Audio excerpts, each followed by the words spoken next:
இன்னைக்கு ஒரு வசனத்திலிருந்து நம்ம பேசுவோம். 2 கொரிந்தியரின் புஸ்தகம்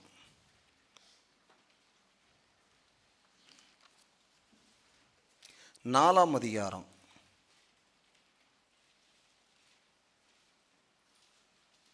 13ஆம் வசனம். விசுவாசித்தேன். பவுல் இந்த 2 கொரிந்தியர் எழுதும்போது சில பதிலை எழுதுறாரு. ஃபஸ்ட்டு கண்டித்து எழுதுறாரு. இந்த 2 கொரிந்தியர் வரும்போது கொஞ்சம் ஆறுதலாக பேசுகிறாரு. சரி, சில காரியங்களை நான் அறிஞ்சேன், நீங்கள் ரொம்ப கஷ்டப்பட்டீங்கன்ட்டு. நல்லது தான், துக்கப்பட்டீங்க, நல்லது, மனம் திரும்புவதுக்கு எதுவான துக்கம் பட்டீங்க, உலகத்துக்கு எதுவான துக்கம் கொண்டாடலை அப்படின்னு சொல்லிட்டு அவர் சொல்கிறாரு, விசுவாசித்தேன். எல்லாம் சொல்லுங்க பார்ப்போம். எல்லாம் சொல்லுங்கள் இன்னொரு தடவை. எதை விசுவாசிக்கிறோன்றது ரொம்ப முக்கியமான ஒன்று. எதை நீங்கள் விசுவாசிக்கிறீர்கள்? எதை வேதம் விசுவாசிக்க சொல்லுகிறது? தேவன் எதை விசுவாசிக்க சொல்லுகிறார்? அவருடைய குமாரனை அனுப்பினதை விசுவாசிக்க சொல்லுகிறார். இயேசு உங்களுக்காக பாடு, மரணம், உயிர்த்தெழுதலை உங்களுக்காக தேவன் செய்து முடித்ததை விசுவாசிக்க சொல்லுகிறார். மார்க் புஸ்தகம் 1:15 என்ன சொல்லுதுன்னா, மனம் திரும்பி சுவிசேஷத்தை விசுவாசியுங்கள். அப்போ சுவிசேஷத்தை விசுவாசியுங்கள். சுவிசேஷம் என்ன? என் தாவீதின் சந்ததியில் பிறந்தவராகி இயேசு கிறிஸ்து தான் என்னுடைய சுவிசேஷம் என்றார் பவுல். அப்போ அதை விசுவாசிக்கணும். பவுல் சொல்றாரு, எதை விசுவாசிக்க முடியாத நிலைமையில இருந்தாருன்னா, அவர் இயேசுவை விசுவாசிக்க முடியாத இருந்தபோது இயேசுவுக்கு விரோதமாகவும் சபைக்கு விரோதமாகவும் ஜனங்களுக்கு விரோதமாகவும் பண்ணாரு. தூசிக்க வச்சாரு, ஒரு சிலர் கொலை பண்ணும்போது அங்கே பக்கத்தில் இருந்தார். ஆனால் இப்போ சொல்றாரு, நான் விசுவாசித்தேன். எல்லாம் சத்தமாக சொல்லுங்க. இன்னொரு தடவை. ஆனா இவர் சொல்றார், நான் விசுவாசித்தேன். எதை விசுவாசித்தேன்? எதை விசுவாசிக்க முடியாது இருந்தது? இயேசு தேவனுடைய குமாரன் என்று இவரால் விசுவாசிக்க முடியாம இருந்துச்சு. இயேசுவை சந்திக்கிற வரைக்கும் இவர் மேசியா என்று இவர்களால, இந்த பவுலால அதை ஏற்றுக்கொள்ள முடியாத, விசுவாசிக்க முடியாத நிலைமையில் இருந்துச்சு. இந்த மேசியா இயேசுவாக இருக்க முடியாது என்ற நிலைமையில அவர் ஆணித்தரமாக இருந்தார். ஆனா அதை காட்டிலும் ஈஸியா ஒருத்தன் விசுவாசிச்சிட்டான். அதுக்கு முன்னாடியே 116 சங்கீதம்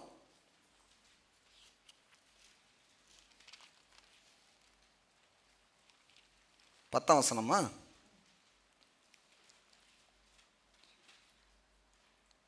பாருங்க, மேல இருந்து வாசிக்கிறேன், கவனிங்க. 7 இருந்து, என் ஆத்துமாவே கர்த்தர் உனக்கு நன்மை செய்தபடியால் நீ உன் இளைப்பாறுதலில் திரும்பு. என் ஆத்துமாவை மரணத்திற்கும் என் கண்களை கண்ணீருக்கும் என் காலை இடர்களுக்கும் தப்புவித்தீர். நான் கர்த்தருக்கு முன்பாக ஜீவனுள்ள தேசத்திலே நடப்பேன். இது இயேசு கிறிஸ்துவை பற்றிய ஒரு தீர்க்க தரிசனம். சரிங்களா? அடுத்த வசனம் சொல்ல, விசுவாசித்தேன் ஆகையால் பேசுகிறேன், நான் மிகுதியும் வருத்தப்பட்டேன். நான் விசுவாசித்தேன் ஆகையால். அப்போ தாவீது என்ன விசுவாசிச்சாரு? எதை விசுவாசிச்சாரு? தாவீது எதை விசுவாசிச்சார்னா, இயேசு மரிப்பார், அவருடைய மாம்சம் அழிவை காண்பது இல்லை. அவர் மரித்து அப்படியே போகிறவர் இல்லை, அவர் அடக்கம் பண்ணப்பட்டு அப்படியே போறவர் இல்லை, அவர் 3 நாள் உயிரோடு எழும்ப போகிறாரு. இந்த ஜனத்துக்காக இயேசு மரிக்க போகிறாரு. அதை விசுவாசிச்சான். அது மாத்திரம் இல்லை, ஏன் ஆத்மாவும் பாதாளத்தில் என்ன பண்ணப்படுவதில்லை, விடப்படுவது இல்லை. பழைய ஏற்பாட்டு பரிசுத்தவான்களுடைய ஆத்மாக்கள் எல்லாம் எங்க இருந்துச்சுன்னா பாதாளத்தில் இருந்துச்சு. இயேசு கிறிஸ்து வர்ற வரைக்கும், இயேசு உயிர்த்தெழுந்த பின்பு தான் அங்கிருந்து பரதீசைக்கு கொண்டு போகப்பட்டது. அவன் சொல்றான், எனக்கு ஒரு நாள் வரப்போது, என் ஆத்மா, நான் நம்பிக்கையோடு இருக்கிறேன், என்னுடைய ஆத்மா பாதாளத்தில் விடப்படுவதில்லை அப்படின்னா நான் சொல்றேன், நீங்க எதை விசுவாசிக்கிறேன்னா, என் ஆத்மாவை பாதாளத்தில் விடுகிற தேவன் இல்லை. அவர் என்ன பண்றாருன்னா, ஜீவனுள்ள ஒரு தேசத்தில் நடக்க போகிறாரு, அவர் உயிர்த்தெழுத போகிறார் என்பதை இப்படி சொன்னான் என்று அப்போஸ்தலர் நடவடிக்கையில் சொல்லப்பட்டிருக்குது. புரியுதுங்களா? ஹல்லேலூயா. என்ன சொல்லிட்டு வர்றேன் புரியுதா? எதை தாவீது விசுவாசிச்சாங்க, அதே காரியத்தை தான் பவுல் சொல்றாரு. தாவீது என்ன விசுவாசிச்சான்? அவர் அழிவை காண ஓட்டீர். எல்லாம் சத்தமா சொல்லுங்க பாப்பா. சரி, வாசிகள் அப்போஸ்தலர் நடவடிக்கை 13ஆம் அதிகாரம்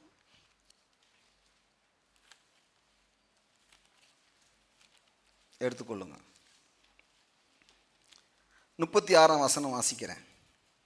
35ஆம் வசனத்திலிருந்து வாசிக்கிறேன். அன்றியும் உம்முடைய பரிசுத்தர் அழிவை காண ஓட்டீர் என்று வேறொரு சங்கீதத்திலே சொல்லியிருக்கிறது. தாவீது தன் காலத்திலே தேவனுடைய சித்தத்தின்படி அவருக்கு ஊழியம் செய்த பின்பு நித்திரை அடைந்து தன் பிதா கூட சேர்க்கப்பட்டு அழிவை கண்டான். தாவீது என்னவானா? ஏங்க, தாவீதை புதைச்சாங்க செத்து போன பிறகு. அந்த மண் என்ன செஞ்சிச்சு? நீ மண்ணுக்கே திரும்புவா என்ன மாதிரி அவர் மண்ணுக்கே திரும்பினாரு. அதெல்லாம் என்ன செஞ்சிச்சுன்னா அவன் சரீரத்தை சாப்பிட்டுச்சு. அப்புறம் என்ன, அவன் எலும்ப சாப்பிட்டுச்சு. அங்கே போய் பார்த்தா ஆளை காணும், பெட்டியும் காணும். இப்போ இருக்குமா? இதுதாங்க தாவீதின் எலும்பு அப்படின்னு வச்சுதாங்க. வேற ஏதோ ஒரு எலும்பு. நம்ம ஆளுங்க தாவீது எலும்பா தொட்டு தொட்டு.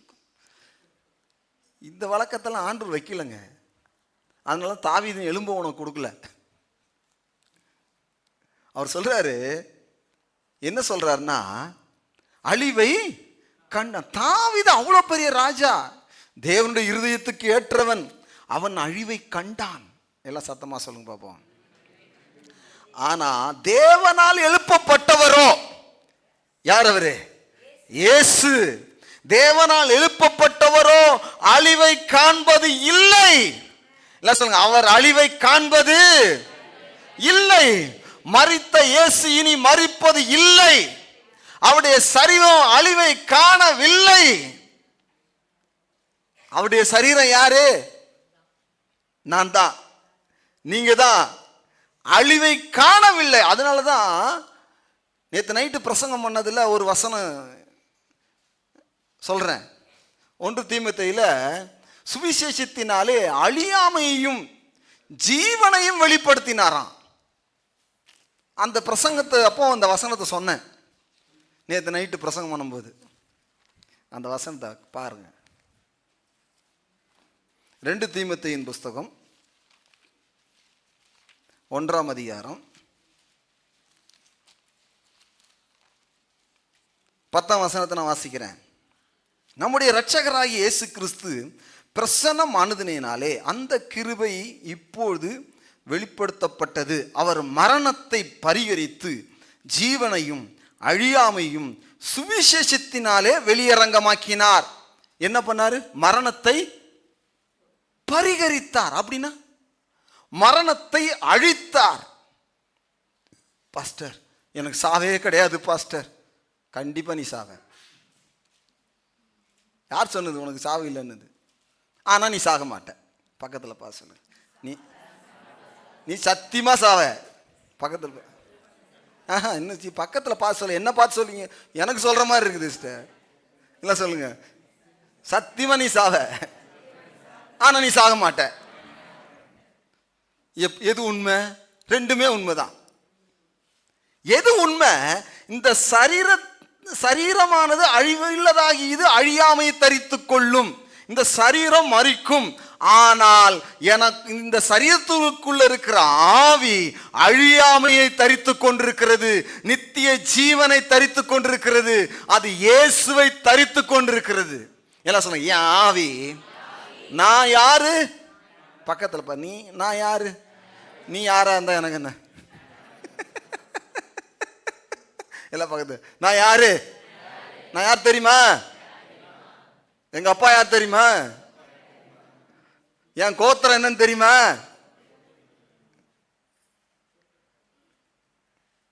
எங்க அப்பா ஒரு ஸ்பிரிட். எல்லாம் சொல்லுங்க, சத்தம் வர மாட்டேங்குது.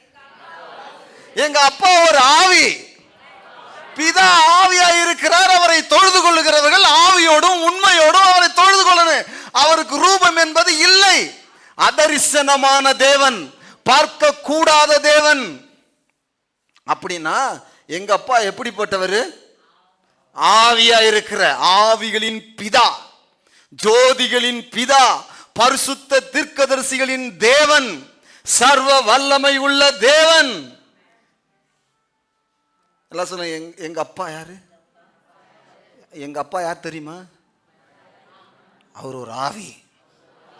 அவர் ஆவின்னா என்ன சொல்லுங்களேன், அவர் ஆவின்னா அவர் புள்ள நான் யாரு?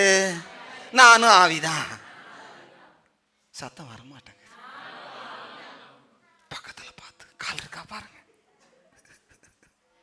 ஆவிக்கு என்ன இருக்காது? கால் இருக்காது. ஆவிக்கு என்ன இருக்காது? சரீரம் இருக்காது.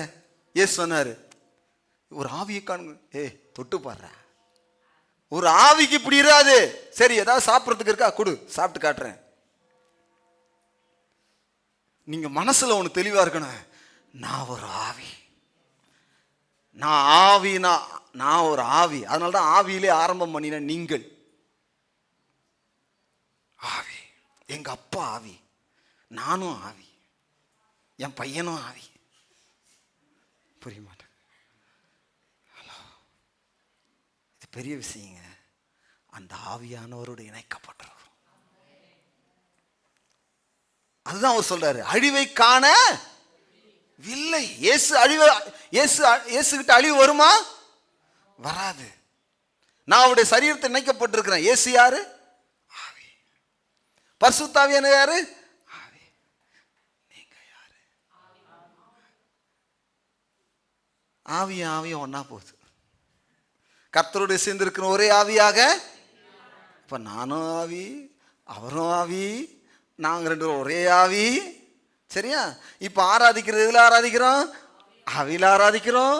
என் ஆரம்பம் எதுல இருக்குது? ஆவியில இருக்கு. ஆனா தாவீது மாம்சத்தை அழிவை கண்டான். ஆனா என் ஆவி அழிவை காணாது. பவுல் சொல்ற ரெண்டு விதமா சொல்றார். ஒன்னு, நீ செத்து போயிட்டா கவலைப்படாத, நீ செத்து போயிருவ, மண்ணோட மண்ணாயிருவ. ஆனா இயேசு வரும்போது மறுபடியும் ஜெனரேட்டர் ஆகி இது ஒரு சரீரம் கிடைக்கும், அப்படி மறுரூபமாக்கப்படுவாயின்னு சொல்றார். ஃபர்ஸ்ட். ரெண்டாவது சொல்றார், ஒருவேளை நீ சாகவே இல்லை, போ, உயிரோடையே இருக்கிற, இயேசு வந்துட்டார், அப்போ என்ன செய்வேன்னா, இந்த சரீரம் டப்புன்னு ஆவிக்குரிய சரீரம் கொடுக்கப்படும், நீ ஆவிக்குரிய சரீரத்தில் மேலே போயிடுவேன்றார். நீங்க எப்படி போலான் இருக்கீங்க? செத்தா நல்லதுன்னா இப்பவே அவ்வளோதான், முடிஞ்சுது. இப்போ எதை வாசித்தேன்? நிறைய பேருக்கு எங்கேயோ வாசித்தேன், பார்த்துக்கிட்டு இருக்காங்க பைபிளை. என்னவா? ஹலோ, அப்போஸ்தலர் 13ஆம் அதிகாரத்தை வாசித்தேன், புரியுதா? அது கீழே போட்டிருக்கு, நியாயப்பிரமாணத்தில் எதெல்லாம் விடுதலையாகி நீங்கள் நீதிமானாக்க முடியாமல் இருக்கிறீங்களோ அவைகள்லாம் விடுதலையாகி இவராலே, இவரை விசுவாசிக்கும் போது அவைகள் என்று இவராலே விடுதலையாகி நீதிமானாக்கப்படு. அப்ப இயேசு அவர் அழிவை காண இல்லை. எல்லாம் சொல்லுங்க பாப்போம் இன்னொரு தடவை. அப்படி நீங்க விசுவாசிச்சா நீங்க நீதிமானாகி, நீங்க நியாயப்பிரமாணத்தில் விடுதலையாகி, நீங்க என்ன ஆயிட்டீங்க? விசுவாசத்தினால நீதிமான் ஆயிட்டீங்க. எல்லாம் சத்தமா சொல்லுங்க, நீதிமான் ஆயிட்டீங்க. இன்னொரு தடவை பாருங்க, இன்னொரு வசனம் வாசிக்கிறேன். அப்போஸ்தலர் 2ஆம் அதிகாரம் 27ஆம் வசனம். என் ஆத்துமாவை பாதாளத்தில் விடீர், உம்முடைய பரிசுத்தர் அழிவை காண ஓட்டீர். அது 16ஆம் சங்கீதம் 10ஆம் வசனத்தில் இருக்குது. சரிங்களா? ஜீவ மார்க்கத்தை எனக்கு தெரியப்படுத்தி உம்முடைய சன்னிதானத்திலே என்னை சந்தோஷத்தினால் நிரப்புவீர் என்று சொல்லுகிறேன். அப்போ அழிவை காண ஓட்டீர். எல்லாம் சொல்லுங்க பார்ப்போம். தாவீது என்ன கண்டான்? அழிவை கண்டான். கிறிஸ்து என்ன காணவில்லை?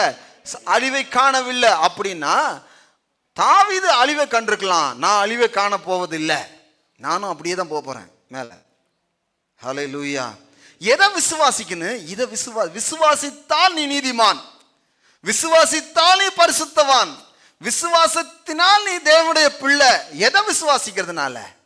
பவுல் சொல்றார் இல்லையா 2 கொரிந்தியர்ல, நான் விசுவாசித்தேன் ஆகையால் பேசு. எதை விசுவாசிக்கணும்? இயேசுடைய பாடு, அந்த பாடுகளினால் நான் சுகமானேன் என்பதை நீங்கள் விசுவாசிக்க வேணும். இயேசுடைய மரணம், நான் பாவத்துக்கு மரித்து போய்விட்டேன் என்று விசுவாசிக்க வேண்டும். இயேசுடைய உயிர்த்தெழுதல், நான் இப்பொழுது ஒரு புதிய சிருஷ்டி என்பதை நீங்கள் விசுவாசிக்க வேண்டும். 3 காரியத்தை சொல்லியிருக்கேன். என்னென்ன சொன்னேன்? அவருடைய பாடுகளால் நான் சுகமானேன். எல்லாம் சொல்லுங்க. அவருடைய அடக்கத்தினாலே நான் பாவத்துக்கு மரித்திருக்கிறேன். அவருடைய உயிர்த்தெழுதலினாலே நான் ஒரு புதிய சிருஷ்டி. எல்லாம் சொல்ல சத்தமா சொன்ன, நான் ஒரு ஆவி, நான் ஒரு புதிய சிருஷ்டி, நான் விசுவாசித்தேன். ஆகையா பேசுகிறேன். எதை பேசுறேன்? நான் சுகமானேன். எதை பேசுறேன்? நான் மரித்தேன் பாவத்திற்கு. எதை பேசுறேன்? நான் இயேசுவோட உயிரோடு எழுந்தேன். நான் ஒரு புதிய சிருஷ்டி. நான் விசுவாசிக்கிறேன். எல்லாம் சொல்லுங்க, நான் விசுவாசிக்கிறேன். பக்கத்துல பார்த்து, நீ விசுவாசிக்கிறியா? நீ பாவத்துக்கு மரிச்சிட்ட, நீ விசுவாசிச்சியா? அவருடைய தழும்புல நீ சுகமாயிட்ட, நீ விசுவாசிச்சியா? நீ ஒரு புதிய சிருஷ்டி. இதை நான் பவுல் விசுவாசிக்கிறாரு. இதை தான் நான் விசுவாசிக்கிறேன். அதை தான் நான் பேசுறேன். என்ன பேசுறேன்? நான் விசுவாசித்தேன் ஆகையால் பேசுகிறேன் என்று எழுதியிருக்கிறபடி நாங்களும் அந்த விசுவாசத்தின் ஆவியை உடையவர்களாய் இருந்து, எல்லாம் விசுவாசத்தின் ஆவியை உடையவர்களாக இருந்து. அப்ப என்ன ஆவி இருக்கு உங்களுக்குள்ள?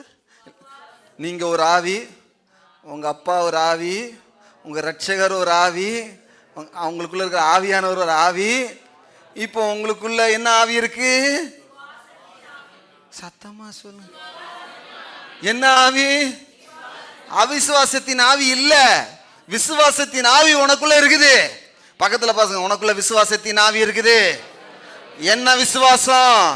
இயேசு எனக்காக பாடுபட்டார், இயேசு எனக்காக மரித்தார், இயேசு எனக்காக உயிரோடு எழுந்தார், இயேசு என் வியாதியை சுமந்து கொண்டார், என்னுடைய தரித்திரத்தை சுமந்து கொண்டார், என்னுடைய சாபத்தை சுமந்து கொண்டார், என் அநீதியை சுமந்து கொண்டார். அவரோட கூட நான் மரித்தேன், நான் பாவத்துக்கு மரித்தேன், அவரோட கூட உயிரோடு எழுந்தேன்.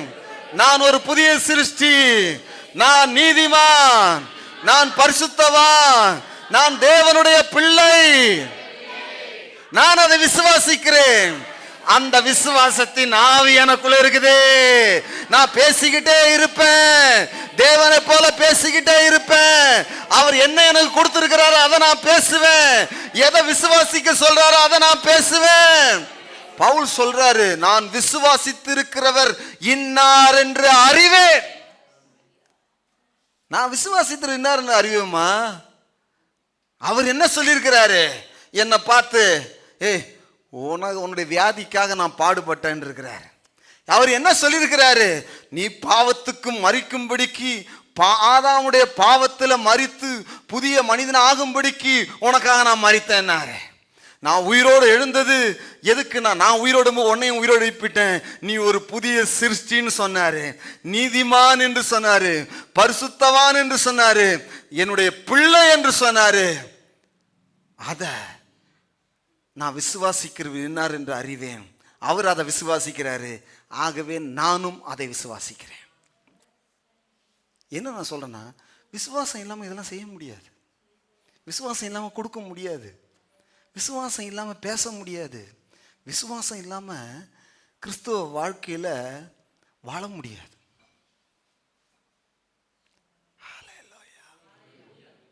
நீங்க எதை விசுவாசிக்கிறீங்க?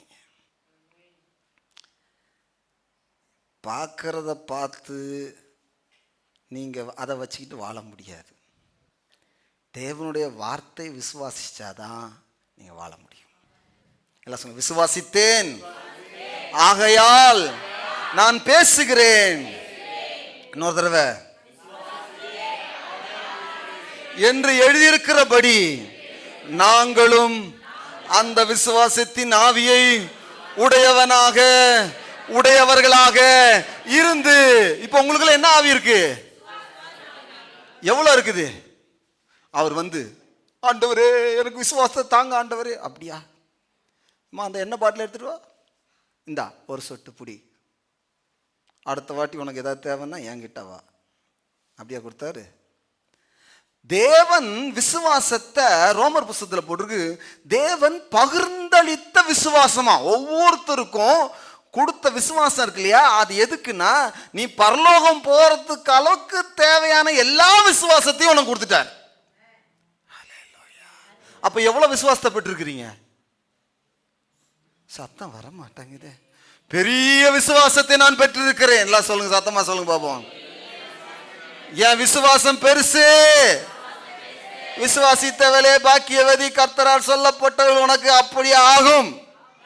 எல்லாம் பெரிய விசுவாசத்தை உடையவனா இருக்கிறேன். விசுவாசத்தை துவக்கிறவர் யாரு, முடிக்கிறவர் யாரு? இயேசு. அந்த இயேசு இப்ப எங்க இருக்கிறாரு? எனக்குள்ள இருக்கிறாரு. அப்ப விசுவாசம் எனக்குள்ள இருக்கா இல்லையா? அதாவது எந்த அளவுக்கு அது சின்னதா இருக்கோ பெரிதா இருக்கோ என்றது பிரச்சனை இல்லை.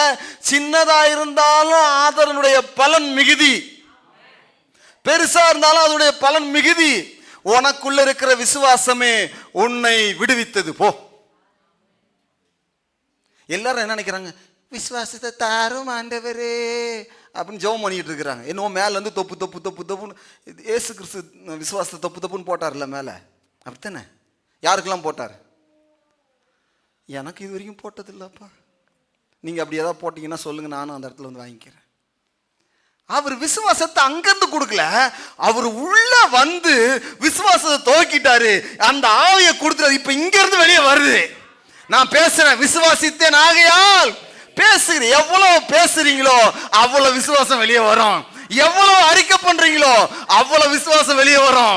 எவ்வளவு வேத புத்தகத்தை வாசிக்கிறீங்களோ அவ்வளவு விசுவாசம் வெளியே வரும். கன்னத்துல கை வச்சுக்கிட்டு இருந்தா அப்படித்தான் உட்காந்துருக்கணும். எல்லாம் சொன்ன விசுவாசம் அங்க இல்ல. பரலோகத்தை பாக்குறது, ஐயா இங்க ஒண்ணும் இல்லை, இங்க அந்த பூமியில கொஞ்சம் அப்படியே ஒரு சொட்டு தண்ணி லாசரு கேட்டானே அந்த மாதிரி டபக்குன்னு ஒரு சொட்டு போட்டீங்கன்னா அப்படி விசுவாசத்தை டபக்குன்னு பிடிச்சி. இது குறுக்கு புத்தி.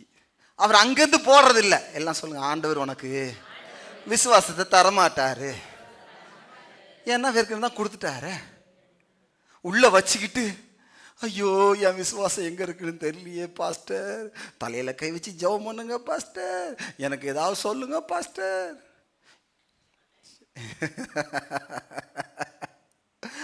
என்ன சொல்றேன்? எனக்கு தேவையான விசுவாசம் எனக்குள்ள இருக்கு. எனக்கு தேவையான இயேசு எனக்குள்ள இருக்கிறாரு.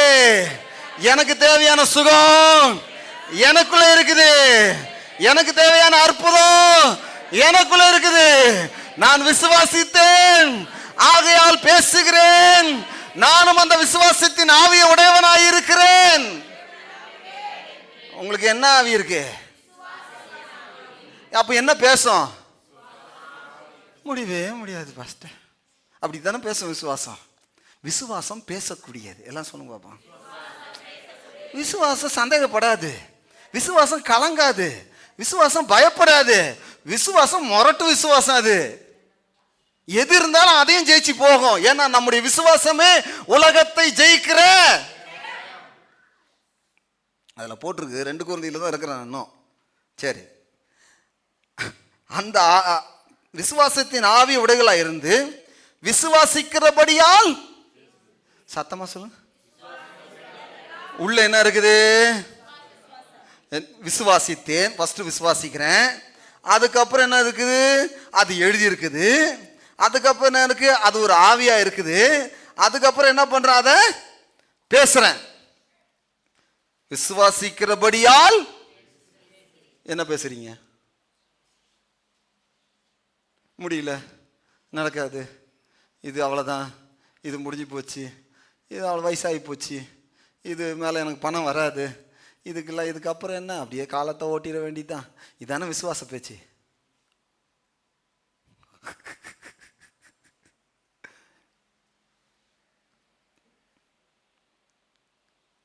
விசுவாசிக்கிறபடியால் நான் பேசுகிறேன். எதை பேசுறோம்? விசுவாசிக்கிறத பேசணும். விசுவாசத்தின் ஆவிய பேசணும். பேசினா நீ சொன்னபடியே உனக்கு கடவுது. இயேசுவை விசுவாசிச்சா இயேசுவை பேசுவேன். இயேசு செய்த கிரியை விசுவாசிச்சா இயேசு கிரியை செய்த விசுவாசிப்பீங்க, பேசுவீங்க. இயேசுடைய பாடு மரணம் உயிர்த்தெழுதலை நீங்கள் விசுவாசிச்சா இயேசுடைய பாடு மரணம் உயிர்த்தெழுதலை நீங்கள் பேசுவீங்க. இதுதான் விசுவாசத்தின் ஆவி. நான் சொல்லுவேன், விசுவாசித்தேன் ஆகையால் பேசினேன் என்று எழுதியிருக்கிறபடி நாங்களும் அந்த ஆவியை உடையவர்களாயிருந்து விசுவாசிக்கிறபடியால் பேசுகிறோம். அவர் என்ன செய்து முடித்தாரோ அதனுடைய பலனை நம்ம பேசணும். அவருடைய பாவ மன்னிப்பை பேசணும், சாபத்திலிருந்து விடுதலையை பேசணும், சுகத்தை பேசணும், ஐஸ்வர்யத்தை பேசணும், நீதியை பேசணும், பரிசுத்தத்தை பேசணும், அதிகாரத்தை பேசணும். எதெல்லாம் அவர் சிலுவையில் செய்து முடித்தாரோ அது எல்லாம் எனக்கு தான் சொந்தம். விசுவாசித்தேன், ஆகையால் பேசுகிறேன்.